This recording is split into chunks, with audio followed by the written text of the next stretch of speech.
So I also read your article about the 1% of companies make 100% of the money at conferences. And I was like, 100%. okay, that's interesting. And then I found out that 21% of marketing budgets are spent on events. That blew my mind. That's a lot of money. That's a lot. That's a lot of money. Like when a company, I'm sorry, go ahead. No, please go. Like when a company sets out to do a marketing budget, they're like 20% goes into Google ads and Facebook ads, 20% goes into PR. PR, by the way, is completely underrated. Okay, the ability to get if you can get a backlink on Forbes, don't come to my event. Okay, do that. If you can get a backlink on Forbes for like $4,000, that's better than anything you could do. Yeah, PR is insane. SEO related PR. It's crazy. And then some on SEO, and then some on events. So companies spend all this money to go to events, but you know what I really like about being a human being is that even though we're humans with emotions and stuff, we've been able to make data, and the data never lies. Like the numbers never lie. Like exactly. 1% of the world owns all the wealth. It's the same thing for the events. Like 1% of those companies perform. Same thing in sales. Like in sales companies, 1% of the salespeople make all the revenue, and the other salespeople are just employees that just get by. They're just like buffers. Yeah. Just there. Yeah. So which leads me back to blockchain. That's why I really like blockchain, because the smartest humans created algorithms that we can just trust. Mm-hmm. Yeah. The same thing like the data. Yeah. Yeah. So that's what I found out. Like 1% of the companies pretty much make all the money.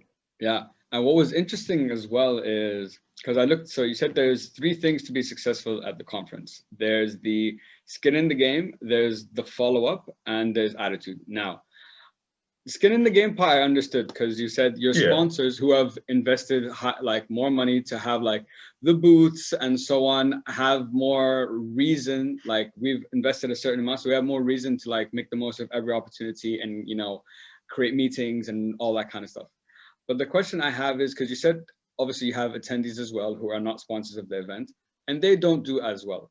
Now, I'm curious, in your opinion, can you still be successful at the events if you don't have the skin in the game, but you're a beast at like the follow-up and attitude? Yes, 100%, 100%. So like, again, one of the things that makes what I've noticed, okay, in my personal life, the entrepreneurs that are very successful, at least in Dubai, the ones that I know and I can see, are always the ones that are so careful when we go out. Like the dudes who have the most money are always the guys who are like, hey, Mena, this place is going to cost us 500 dirhams for dinner. Why are we doing this? Like, let's go to this place. It's 100. You know what I mean? And I'm like, and I'm thinking to myself, dude, you drive a brand new G-Wagon, you live in a penthouse, but that's the attitude. So unfortunately, though, not a lot of people can do that. Not a lot of people can utilize free things, something that's for free, and turn it into a profit. Because most people don't have that mindset. Otherwise, everyone would be a millionaire. It's really not that hard to make money. So yes, some people have the ability to try to get things for free and make the most out of it. But for most people, it works better when they feel pressured. And that form of pressure is when you actually pay for something, right? Like when you pay for something, you're like, yo, man, I got to make use of this because I just spent all this money on it. You know what I mean? So unless you can do that other thing, which is eventually what everybody should do, you should try to be disciplined enough to make use of everything and always try to get stuff for free as much as you can. Yeah, for sure. But skin in the game is like pressure. You need that pressure sometimes. For sure. And it kind of holds you, I think it's a very good point, because it holds you like accountable. It's almost like if I've paid, let's say, a couple thousand for like a gym membership, I can skip it once, maybe twice, but after a while, I'm gonna be like, I feel like an asshole now because I've paid all this money and like I'm not using it. So it's that pressure is gonna get me to go and get things done. Yeah, and that can be seen as a tool. Like, you know what? If I think I'm gonna be lazy on something, let me just pay for it to make sure it's like a form of pressure. Yeah, for sure.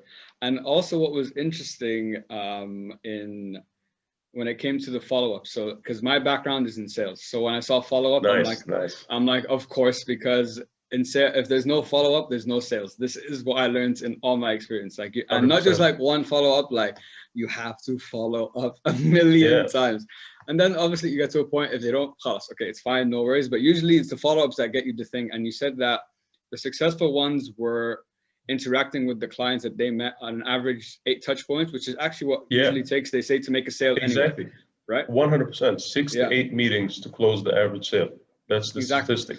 Yeah. And I love what you said, that most companies make sales, but the best companies make relationships, because that is what it's about. Like, you can have one good day.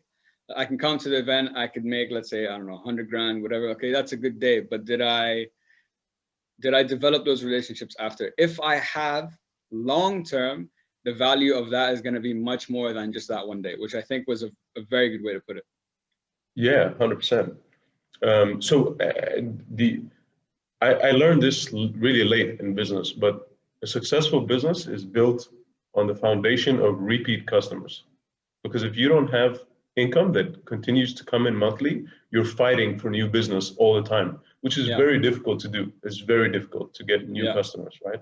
Otherwise, everybody could start a business and stuff, you know? So like getting new customers is difficult, but if you build relationships, you have like income that keeps coming in because, you know, you have a relationship with the person.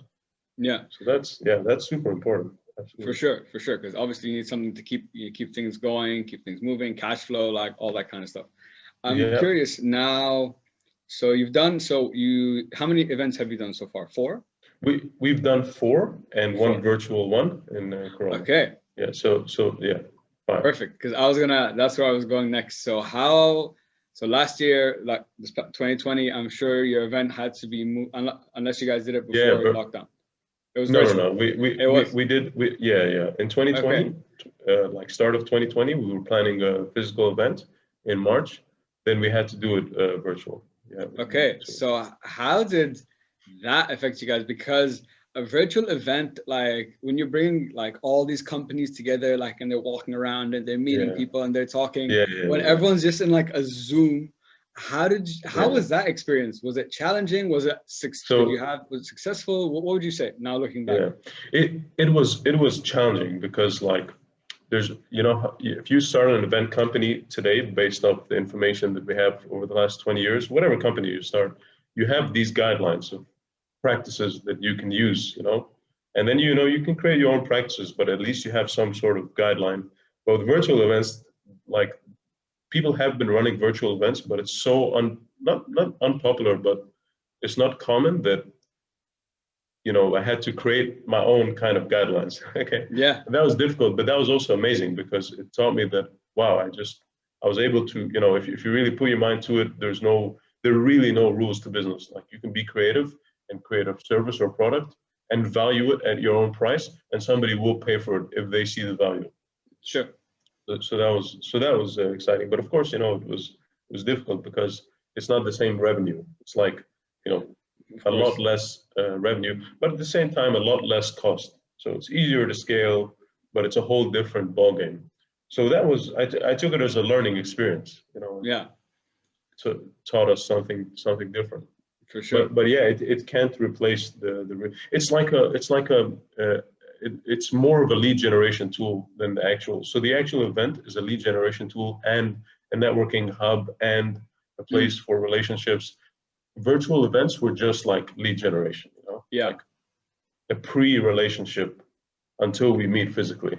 Yeah, exactly.